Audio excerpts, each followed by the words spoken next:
जय जोहार, नमस्कार। आप देख रहे हैं सुप्रभात न्यूज छत्तीसगढ़।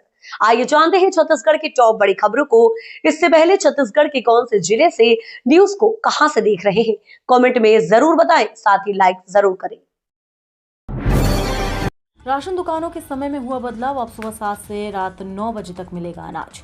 छत्तीसगढ़ में पड़ रही भीषण गर्मी को देखते सरकारी राशन दुकानों के संचालन के समय में बदलाव किया गया है। अब हितग्राहियों को राहत देने के लिए खाद्यान्न वितरण सुबह 7 बजे से रात 9 बजे तक किया जाएगा। नए आदेश के अनुसार दोपहर की तेज गर्मी को ध्यान में रखते हुए राशन दुकानें दोपहर 1 बजे से 3 बजे तक बंद रहेंगी। इसके अलावा निर्धारित छुट्टियों के दिनों में दुकानें पूरी तरह बंद रहेंगी। पहले राशन दुकानें सुबह 10 बजे से शाम 5 बजे तक संचालित हो रही थी, जिससे तेज धूप में लोगों को परेशानी का सामना करना पड़ रहा था। समय बदलाव से अब लोगों को सुबह और शाम की अपेक्षाकृत ठंडे समय में राशन लेने की सुविधा मिल सकेगी। अंबिकापुर कटघोरा 4 लेन एनएच पर बनेगा एनिमल कॉरिडोर।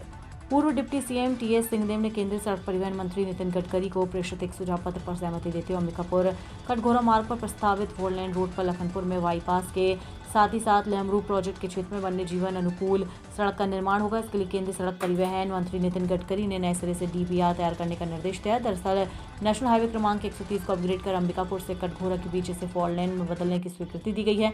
नेशनल हाईवे विभाग सलाहकार कंपनी के माध्यम से इसके डीपीआर पर काम कर रही है।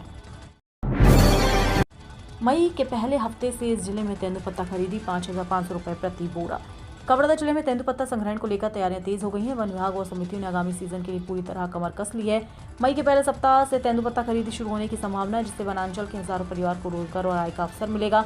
जिले में इस वर्ष साफ और गुणवत्ता युक्त पत्तों की अधिकतम खरीदी का लक्ष्य रखा गया है। पिछले वर्ष करीब 40,100 मानक वारा तेंदुपत्ता खरीदा गया था और इस बार इससे बेहतर प्रदर्शन करने की दिशा में प्रयास किए जा रहे हैं। मंडी उप निरीक्षक भर्ती परीक्षा का समय बदला। 26 अप्रैल को होगा एग्जाम।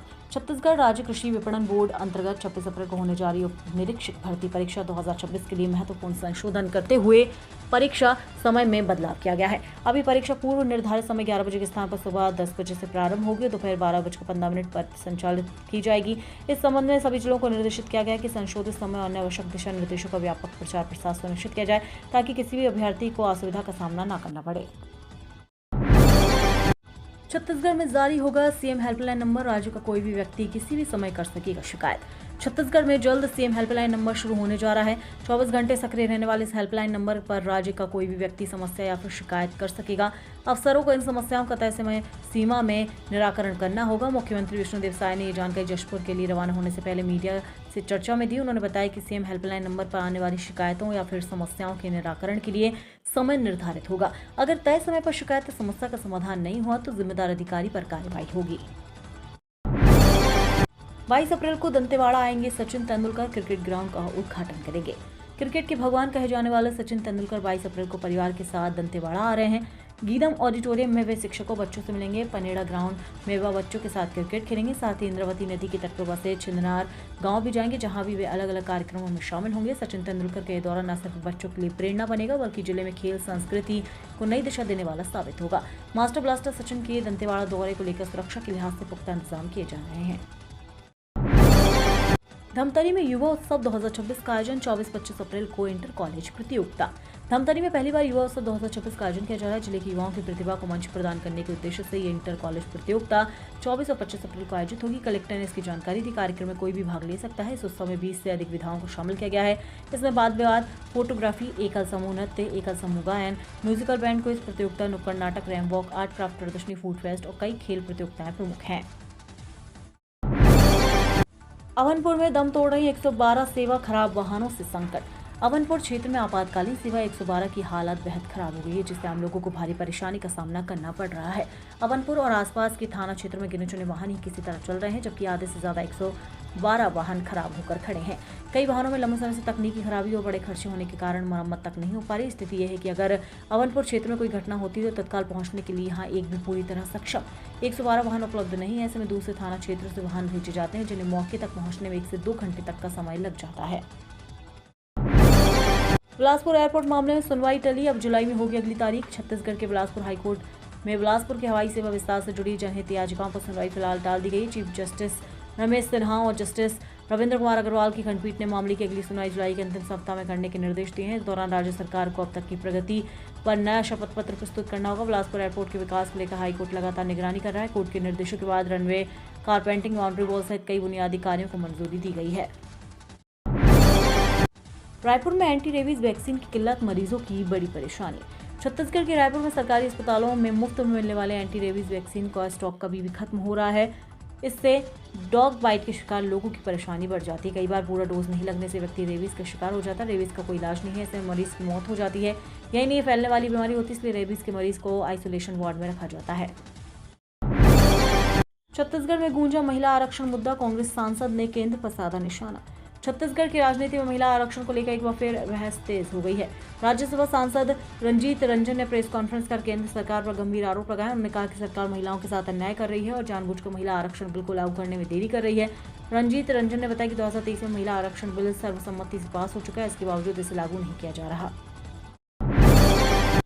अब रोशनी से दौड़ेगा इंटरनेट, सीधे प्रकाश से ट्रांसफर होगा डेटा। भारत में इंटरनेट क्रांति का अगला अध्याय अब बिजली के तारों से नहीं बल्कि शुद्ध प्रकाश की किरणों से लिखा जाएगा। अब अंधेरे में धीमी रफ्तार से चलने वाला इंटरनेट अतीत की बात बनने जा रहा है। तकनीक के नए दौर में रोशनी की रफ्तार से डेटा ट्रांसफर करने वाली फाइबर ऑप्टिक तकनीक तेजी से लोगों तक पहुंच रही है। इससे न केवल इंटरनेट की स्पीड कई गुना बढ़ेगी बल्कि कनेक्टिविटी भी पहले से ज्यादा मजबूत और भरोसेमंद होगी। मैत्री बाग में फिर गूंजेगी दहाड़, कानन पेंडारी से आएगा बंगाल टाइगर का जोड़ा। भिलाई के मैत्री बाग प्रबंधन पर कानन पेंडारी जू बिलासपुर से जल्द ही एक जोड़ा बंगाल टाइगर लाएगा। इस संबंध में पत्राचार जारी है। वर्तमान में मैत्री बाग के टाइगर बाड़े में सन्नाटा पसरा हुआ, साथ ही मगरमच्छ और तेंदुआ भी अपने केज में अकेले हैं। मैत्री बाग प्रबंधन इस जोड़े के बदले में कानन पेंडारी जू को सांभर देगा। मैत्री बाग में सांभर की संख्या 2 दर्जन से अधिक होने के कारण इस आदान प्रदान में कोई परेशानी नहीं होगी। कदम जू में बंगाल टाइगर की कमी को दूर करेगा। अवैध रेत खनन पर बड़ी कार्रवाई, 6 वाहन जब्त, 1.20 लाख का लगा जुर्माना। जिले में अवैध रेत खनन के खिलाफ खनिज विभाग ने सख्त कार्रवाई करते हुए अलग अलग गांवों में छापेमारी कर 6 वाहनों को जब्त किया। इस दौरान करीब 1.20 लाख रुपए का जुर्माना भी लगाया गया। विभाग ने स्पष्ट किया कि उत्खनन और अवैध डंपिंग के खिलाफ आगे भी लगातार कार्रवाई जारी रहेगी। उड़नदस्ता टीम ने खरसिया क्षेत्र के लेवड़ा, उसरोट और डुमरापाली गाँव में दबिश दी। जाँच के दौरान लेवड़ा में मांड नदी से पोकलिन मशीन के जरिए अवैध उत्खनन किए जाने का मामला सामने आया। पेयजल आपूर्ति, अवैध प्लांटिंग और निर्माण पर डिप्टी सीएम साहब सख्त, अधिकारियों की लगाई क्लास। उप मुख्यमंत्री और नगरीय प्रशासन एवं विकास मंत्री अरुण साव ने सोमवार को प्रदेश के सभी नगर निगमों और नगर पालिकाओं के कार्यों की समीक्षा की। उन्होंने रायपुर के सिविल लाइन स्थित सर्किट हाउस में दिन भर चली बैठकों में शहर में पेयजल आपूर्ति की समस्या, अवैध प्लांटिंग और अवैध निर्माण पर नाराजगी जाहिर करते हुए उनके निराकरण के लिए तत्काल कदम उठाने के निर्देश दिए। उन्होंने धमतरी में पेयजल योजना के काम में लेट लतीफी पर कड़ी नाराजगी जताते हुए कार्यपालन में अभियंता को निलंबित करने और ठेकेदार पर पेनाल्टी लगाने के निर्देश दिए। छत्तीसगढ़ में प्रमोशन में आरक्षण को लेकर बड़ा अपडेट, उच्च स्तरीय समिति गठित, क्वांटिफिएबल डेटा होगा तैयार। छत्तीसगढ़ राज्य में शासकीय सेवकों को प्रमोशन में आरक्षण देने की दिशा में एक महत्वपूर्ण पहल की गई है। अनुसूचित जनजाति और अनुसूचित जाति के अधिकारी कर्मचारी को पदोन्नति में आरक्षण प्रदान करने के लिए अब क्वांटिफिएबल डेटा तैयार किए जाएंगे। इस उद्देश्य से राज्य सरकार ने एक उच्च स्तरीय समिति का गठन किया है, जिससे लंबे समय से लंबित प्रमोशन में आरक्षण के विवाद के समाधान की उम्मीद जताई जा रही है। इस निर्णय विभिन्न जनहित याचिकाओं, सेवा संबंधी मामलों में न्यायालय द्वारा दिए गए अंतिम आदेशों के अनुपालन में लिया गया है। छत्तीसगढ़ के महासमुंद जिले में बिना ओटीपी नहीं मिलेगा घरेलू गैस सिलेंडर। जिले में घरेलू गैस सिलेंडर अब बिना ओटीपी के नहीं मिलेगा। नई व्यवस्था लागू होने के बाद उपभोक्ताओं को गैस वितरण के समय मोबाइल पर प्राप्त ओटीपी बताना अनिवार्य कर दिया गया है। दूसरी ओर कमर्शियल सिलेंडर के लिए नए पंजीयनों की संख्या तेजी से बढ़ने से मांग में अचानक इजाफा हुआ। इसके चलते गैस एजेंसियों में रोजाना सिलेंडर लेने वालों की लाइन लग रही है। जानकारी के अनुसार जिले के होटल, रेस्टोरेंट, ढाबा और अन्य व्यावसायिक प्रतिष्ठानों को फिलहाल उनकी कुल मांग का लगभग 40% कमर्शियल सिलेंडर ही मिल पा रहा है। कांग्रेस बोली 543 सीटों पर 33% महिला आरक्षण लागू किया जाए। राज्यसभा सांसद रंजीत रंजन ने प्रेस कॉन्फ्रेंस का आरोप लगाया कि केंद्र सरकार महिलाओं के साथ अन्याय कर रही है, जानबूझकर महिला आरक्षण बिल को लागू करने में देरी कर रही है। 2023 में ये बिल सर्वसम्मति से पास हो चुका है, इसके बावजूद सरकार इसे लागू करने के बजाय जनगणना और परिसीमन की शर्तें जोड़कर टाल रही है। रंजीत रंजन ने कहा कि कांग्रेस नेता राहुल गांधी और मल्लिकार्जुन खड़गे ने 2024 में महिला आरक्षण लागू करने की बात कही थी, लेकिन बीजेपी इसे लेकर गंभीर नहीं थी। संविदा पदों पर भर्ती हेतु आवेदन 4 मई तक। छत्तीसगढ़ राज्य ग्रामीण आजीविका मिशन विहान अंतर्गत विकासखंड परियोजना प्रबंधक, क्षेत्रीय समन्वयक एवं लेखापाल के एक संविदा रिक्त पदों पर भर्ती हेतु वांछित हड़ताधारी एवं इच्छुक अभ्यर्थी से आवेदन 4 मई 2026 शाम 5 बजे तक आमंत्रित किया गया है।